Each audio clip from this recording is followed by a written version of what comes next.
Assalamualaikum warahmatullahi wabarakatuh. Perkenalkan, nama saya Putri Syifa Nur Fauzia. Pada video kali ini kita akan membahas tentang proposisi. Secara etimologi, proposisi berasal dari kata proposition yang artinya pokok, hal menunjukkan, tema, dan hal menampilkan.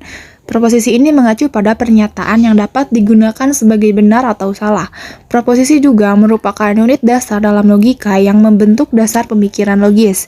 Proposisi ini adalah istilah yang digunakan untuk kalimat yang mempunyai arti penuh dan utuh, atau sering disebut sebagai putusan. Proposisi ini pernyataan untuk mengiyakan atau menyangkal sesuatu yang dapat diuji. Juga proposisi adalah pendirian atau pendapat tentang suatu hal. Proposisi memiliki beberapa jenis. Yang pertama ada proposisi berdasarkan bentuknya, yaitu proposisi tunggal dan majemuk. Proposisi tunggal adalah terdiri dari satu subjek dan satu predikat. Contohnya, saya belajar atau mamah memasak. Yang kedua ada proposisi majemuk, yaitu satu subjek atau lebih dari satu predikat. Contohnya, ibu memasak dan juga menyapu rumah. Yang kedua ada proposisi berdasarkan sifatnya, yaitu ada proposisi kategorial dan kondisional. Kategorial adalah hubungan subjek dan predikat tidak memerlukan syarat apapun.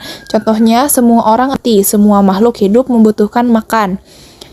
Selanjutnya ada proposisi kondisional, yaitu hubungan subjek dan predikat memerlukan syarat. Contohnya, jika saya bangun kesiangan, maka saya terlambat masuk kelas. Yang ketiga ada proposisi berdasarkan kualitasnya, yaitu ada proposisi positif dan proposisi negatif. Proposisi positif atau afirmatif adalah predikat membenarkan subjek. Contohnya, semua profesor adalah orang pintar. Sedangkan proposisi negatif adalah predikat tidak mendukung atau membenarkan subjek. Contohnya, tidak satupun tumbuhan memiliki kaki. Yang keempat, proposisi berdasarkan kuantitasnya, yaitu ada proposisi umum atau universal adalah predikat mendukung atau mengingkari subjek. Contohnya, semua siswa harus mengerjakan tugas dari gurunya. Yang kedua ada proposisi khusus atau partikular, yaitu pernyataan khusus mengiyakan yang sebagian subjek merupakan bagian dari predikat. Contohnya, sebagian murid di sekolah A adalah orang kaya. Yang terakhir ada proposisi singularis, yaitu mengungkapkan satu aspek saja, ini atau itu. Contohnya, bangunan sekolah itu akan dirubuhkan. Proposisi juga memiliki bentuk dan lambang proposisi.